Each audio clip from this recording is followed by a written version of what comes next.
Of course, marketing planning is not the only thing which determines the success of business. Success, that is growth and profits, depends even more fundamentally on two other basic pillars. The first is the business's core competencies. These are the deep-rooted technical skills, industry knowledge and manufacturing experience that the business possesses, which allow it to develop and make excellent products or services. The other pillar is the drive and commitment in the organisation. Successful firms are driven by leaders who can inspire their workforces with a vision of being the best, of being the number one in the industry or the market. Without core competencies and the drive and commitment from management and employees, sustained success in competitive markets is impossible. But marketing planning is crucial because it pulls together these core competencies and this drive and commitment and focuses them on what really counts: satisfying the needs of customers. Many companies have not understood this, and it has cost them dearly. There are many firms that have had strong technical skills and also a committed workforce, but what they have fatally lacked is a real marketing planning orientation. Thus, companies that knit together core competencies, drive and commitment and marketing planning are what we call marketing-orientated companies.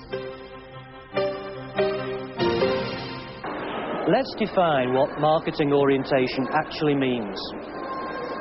A business achieves success by organising itself to meet the needs of target customers more effectively than its competitors. Let us look at what top companies do in the context of this definition.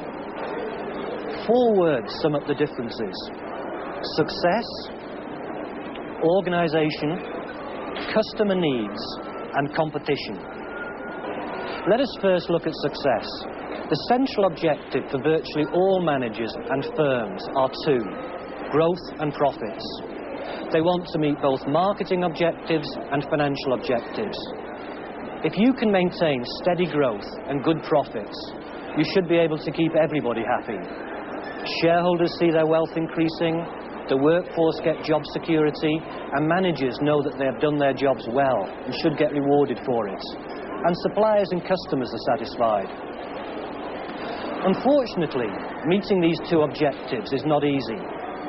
Moreover, marketing decisions usually have conflicting effects on these 2 key measures of success. For example, for most products, if you cut the price, the volume of sales goes up, but profit margins go down. Similarly, if you increase advertising or service levels, sales volume will rise, but the financial performance, as a result of the increased costs, can easily decline. Consequently, in making marketing decisions, managers have to balance growth and profitability. Every marketing decision has a positive effect and a negative effect. But a second point relates to the timing of these effects. The problem with most marketing decisions is that the positive effects come slow and the negative effects come fast.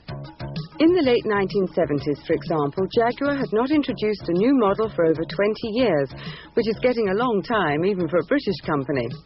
Now, if the chief executive seeks to convince his board to make this investment of £100 million, when can he promise the positive effects will come? The answer is 8 to 10 years later, the time it takes to develop the product, engineer it and get it to the market.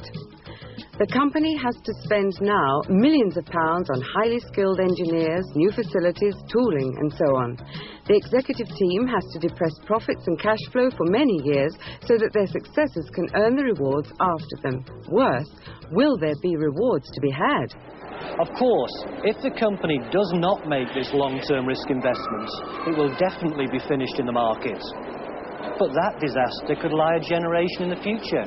The problem could be left to a future executive team. To summarise, in making marketing decisions, managers have to balance both positive and negative effects, and long-term versus short-term profits. At least, that is what is supposed to happen. In practice, however, one finds it is often not like this. Many companies do not have these ambidextrous skills. They appear to be biased to the right, to a short-term profit orientation, or to the left, to the pursuit of long-term market share.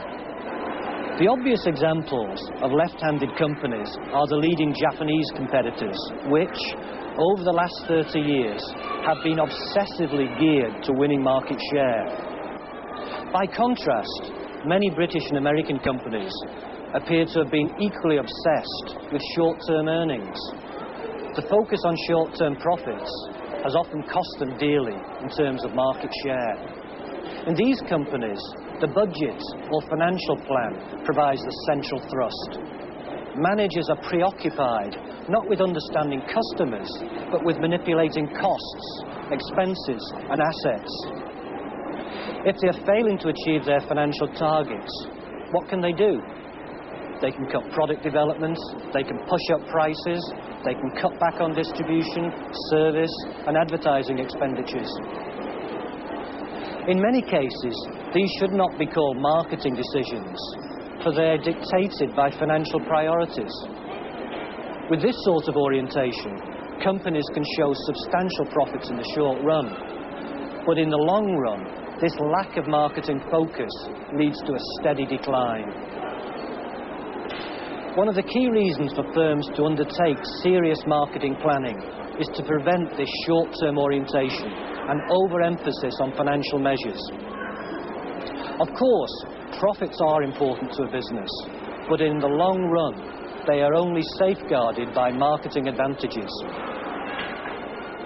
This brings us to the second characteristic of a marketing-oriented company. That is to say, the right organisation. Too many companies have the wrong type of organisation. They are top-heavy with middle managers supervising, controlling, coordinating and shuffling papers. The frontline people who sell and service the customer are at the bottom of the heap. They lack status, power to make decisions and responsibility for results. The consequences are unmotivated personnel, slow decision-making and big overhead costs. In today's markets, you cannot survive with this type of organisation. Companies are being forced to radically re-engineer their organisations, flattening their structures, empowering their frontline people and making everyone get close to the customer. This brings us to the third characteristic of marketing-oriented companies: their focus on meeting customer needs. Customers have choices. If you do not meet their needs, they will go somewhere else. So the central focus is on understanding what needs customers have or might have and coming up with innovative solutions that meet them. The final aspect of effective marketing is competitiveness. It's not a question of just meeting customer needs. You have to do it better than competitors and create a competitive advantage, a reason why the customer would choose your company to others. Customers choose on the basis of perceived value. Perceived value is a function of two factors: utility and price. We can see that a competitive advantage or more perceived value can be created by either offering more utility or reducing the price. Utility is the satisfaction customers receive. Managers often call this quality. If your offer does not give the customer any special utility advantage, then you have to lower your price if you want the perceived value to remain the same. That makes it hard to make profits. Of course, if you can offer high utility and have cost structure which enables you to compete also on price, then you can offer superb value to the customer. One final point about being marketing-oriented. Being marketing-oriented has nothing to do with the presence of a marketing department. It's a philosophy of being competitive through customer orientation, which everyone in the company should share. Now that we know about the key aspects of marketing, let's move into how you develop marketing plans.